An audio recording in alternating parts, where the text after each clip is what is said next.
Hey everybody, what's going on? That's another edition of Mosher's Mailbag, and it's been a little bit that I've been able to do one because mainly sometimes a lack of questions. I know as we get closer to the draft, people get more questions, so I have received more questions, at least enough to be able to do a mailbag. And I'm going to do. Usually I do it on Friday, but I felt like Monday was a good day to do a mailbag. But before I get into that, just a few announcements. So next week, the week starting, I guess the 22nd through Friday the 26th, I'm actually going to be on vacation. I know, what NFL writer takes vacation during the week of the NFL draft? Well, blame it on the school system and the breaks and everything like that. And I'm going to be away.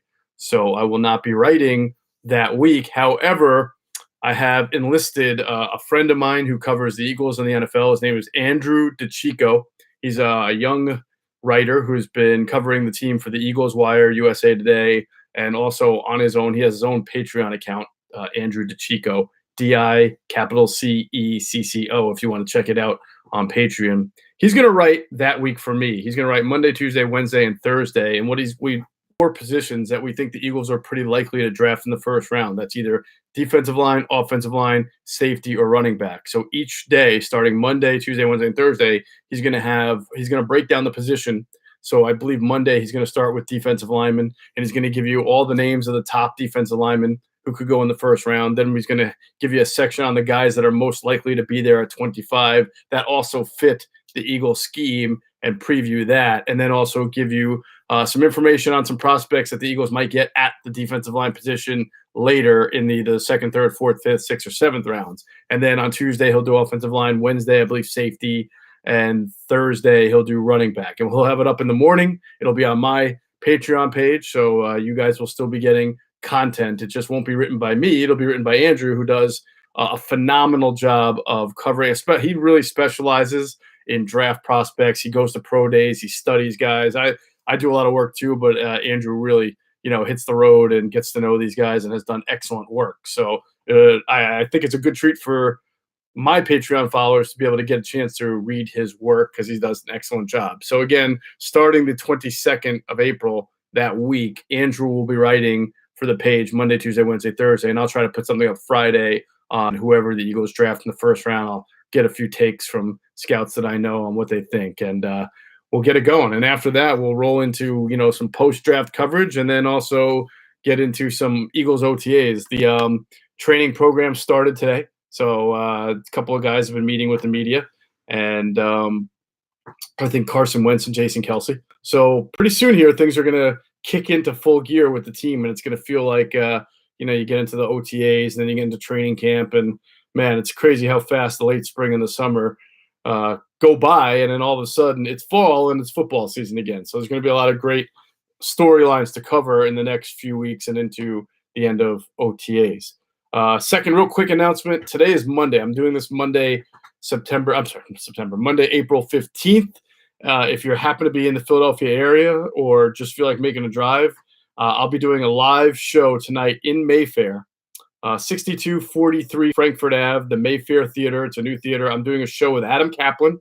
We do the Inside the Birds podcast that I post often on the Patreon page. And we're having Corey Clement, Eagles running back, special guest with us from 7 to 7:30. We're doing the show from 7 o'clock to 8:30. Corey will be with us from 7 to 7:30. So if you have a chance to come in, get tickets, you can go to mayfairphilly.com to get your tickets, or you can just show up and I think get tickets at the door. It's an hour and a half of straight Eagles talk. We'll talk football. We'll talk Eagles with Corey. We'll talk NFL draft. Me and Adam will give you what our sources are telling us on many of the prospects and who's likely to fall the Eagles there at 25 and what they're likely to do in the draft. And then we'll also do a question and answer session with the audience. And we'll probably do more of these in the future. This is our first off-season one. So, we'll try to do them around the area. But if you have a chance to go to Mayfair, come tonight. Again, mayfairphilly.com, I believe, is the place to go get the tickets. All right, so look forward to seeing anybody who comes out. Seating's limited. There's few tickets left, so if you're really interested, come on down. I know, look, we got Sixers playoffs tonight, and we got Phillies, Mets tonight, so there's a lot of things going on in Philly, but it's never a dull moment to talk Eagles, right? So come on out and see us. I'm going to get to the questions now because we have some pretty interesting ones. I'm going to start with Frank G, who is a very loyal question asker, and I know he's been waiting for me to do this mailbag for probably a week and a half now. Frank has asked about the Eagles in particular as they sit right now. Where do I think they stand in the NFC East? And then he also has a question about one of my favorite questions that I get all the time, and we hear it talked about all the time, the old Dak Prescott versus Carson Wentz competition dynamic. So let me take the first things first. Right now, as I see the NFC East, I think that you have to respect the moves that Dallas made this offseason. And then going back to last season, getting the Amari Cooper, really figuring out their offense. They made a great trade for Robert Quinn, a pass rusher from the Dolphins, guy who used to be in the Pro Bowl. Good pass rusher. They gave up a 6th-round pick, so it was a very good deal for them. They have a great defensive line coach in Rod Marinelli, so that's a really good pairing. They've added guys. They brought back Tavon Austin, who eventually they try to integrate into their offense. He's had some injuries, but I think they're a good team, a balanced team. Obviously they brought Jason Witten back. That was a little funny to me for the money, but we'll see if he can do anything. I think that they are a well-rounded, balanced team. I think they will be in the hunt for the NFC East. I think the Eagles, with all the moves they've made to shore up their holes, will also be in the hunt for the NFC East. Now, that's if all things are equal, if there's not too many major injuries. Always injuries matter, and they can derail a season. So it's hard to say. But as we sit here today, I do see the Eagles and Dallas as 1 and 1A, and I'm not quite sure which one I think is better yet. I think maybe from 1 to 53, I think the Eagles might have more talent. Certainly the Eagles have a little bit to prove as far as staying healthy compared to what the Cowboys have done the last 2 years. Dak has mainly stayed healthy. Ezekiel Elliott, when he avoids suspension, is a good player. Amari Cooper has added to their offense a great dimension. Their offensive line was banged up last year. That's the part that has to stay healthy, and we'll see how their center, Travis Frederick, comes back. Their defense, I think, is very, very good. Very good at the linebacker level, very good at the defensive line level, and their secondary was better last year than I thought it would be. So maybe they might be better defensively. I think the Eagles are a little bit more prolific and balanced offensively. So it should be a 2-horse race. The Giants are really trying to figure things out. The Redskins are, I don't know, a mess. Signing Case Keenum to me was not an inspiring signing for their quarterback. I realized they had to do something. Maybe they'll draft one, but I don't think those two teams are in the same echelon as the Giants and the Cowboys right now. So that will parlay into the next part of Frank's question. Who do I think is a better quarterback, Dak Prescott or Carson Wentz? Who would I rather have? So without trying to sound like a homer, and I think I'm going to lay out good reasons why I'm going to answer this, I would say Carson Wentz. And when I say that, though, I'm not a Dak hater. I think there's a lot of people who feel like Dak is overrated or Dak is a one-trick pony.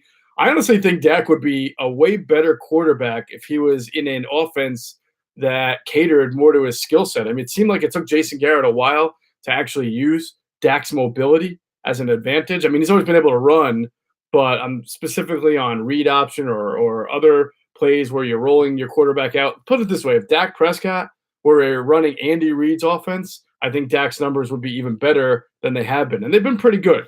But from a tools and skill set standpoint, I think Carson Wentz is the more superior quarterback. I think he's a way better thrower on the run. That's one area where I don't think Dak is excellent when you flush him out of the pocket, especially to his left. I think his accuracy really dies. I don't think his deep ball accuracy is very good, and I don't think he looks to drive the ball deep. He last year when they brought in Amari Cooper, they did a lot better job of stretching the field, but that was still on Amari's ability to make plays after contact. I don't think Dak is the type of guy that tries to push the ball 20, 30, 40 yards downfield outside the numbers the way Carson has been, and when Carson plays when he's not injured, specifically when his back isn't hurting him.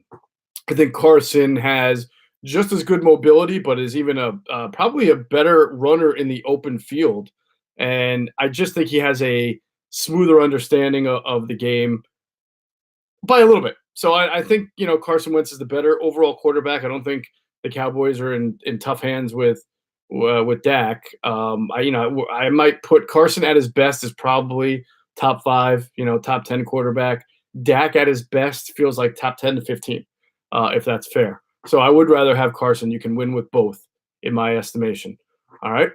So again, Eagles, Cowboys right now, the 2-horse race in the NFC East. And depending on injuries and depending on who really steps up the most, one team has a very good defense. I think the other team is more prolific offensively. And obviously that one will get settled on the football field. All right, moving on. Stephen A says he noticed in a lot of mock drafts, and this is not Stephen A. Smith, by the way. Stephen A says he noticed that the Eagles in mock drafts tend to be going defense first 3 picks, first round, second round, third round. Well, actually, they don't have a third round pick. They have a first rounder and 2 second rounders. So what Stephen is seeing is mock drafts where the top 3 picks that they have, picks number 25, I want to say 53 and 57, I believe, are all defense. And he asks if that's a mistake to ignore offense, even though defense needs help. And so, first of all, many of the mocks that I've seen, specifically the ones at NFL.com, where they give you Mock Draft Central and you get 7 different analysts doing mock drafts. In I think 4 or 5 of the 7 had the Eagles taking Josh Jacobs, the running back out of Alabama. So I haven't seen a ton of mock drafts that do all 7 rounds yet. But if he's seeing defense in every single pick and he's asking, would that be a mistake to ignore the offense? I would say it's a mistake if you're drafting defense just because you feel like you need to address the defense. You've seen me write about it. You probably heard me talk about it. I'm a big best available player fan. There's a couple of caveats. Obviously, tight end right now is a position the Eagles are extraordinarily deep at. You have Pro Bowler in Zach Ertz. You have Dallas Goedert, who I think has all the makings of a Pro Bowl tight end and can block really well. And I'd like to see both of those guys on the field more in 2019. So you've got those 2 right there. If a top 5 or top 10 prospect like Noah Fant from Iowa fell to them at 25, what do? Do you stick by that philosophy of taking the best available player? In that case, I would say someone's probably going to want him and make a trade up for him, or you take him and you work on a trade, or I don't know if you pass on. I don't like best available player except. Quarterback is different. You can only play one quarterback on the field. You have Carson Wentz. So if a quarterback fell to them at 25, who was like a Dwayne Haskins or Daniel Jones from Duke or somebody who was supposed to go a lot earlier, then that's usually the type of guy that somebody will trade up for, just like last year. The Ravens traded up with the Eagles at 31 to get Lamar Jackson. So if you have that or Drew Lock or somebody still on the board at 25, then that's a great avenue or a great time to trade down with another team, pick up an extra first rounder or high second rounder if you can, and do that instead of taking the quarterback. But at almost every other position, offensive line, defensive line, running back, safety, corner, to me, it doesn't matter. I would never want to pass on a player that I have highly rated just because I have players already who are playing that position. I think I wrote this in 2012. The Eagles really needed a right guard. So what do? They took Danny Watkins. Was he their highest rated prospect? If you ask them now, they'll admit it was a mistake. They scouted him wrong. But right after Danny Watkins went Cameron Jordan, defensive end to the New Orleans Saints, and he's made 4 Pro Bowls, and he's been an All-Pro, and I'm sure the Eagles would love to have Cam Jordan now. So the bottom line to me is if there's a great player and you think he's going to make many Pro Bowls or think he's going to be a real starter for a long time, it doesn't matter if he plays cornerback. Doesn't matter if he plays offensive line and you've got Lane Johnson. You'll find that most positions on the field require more than one player.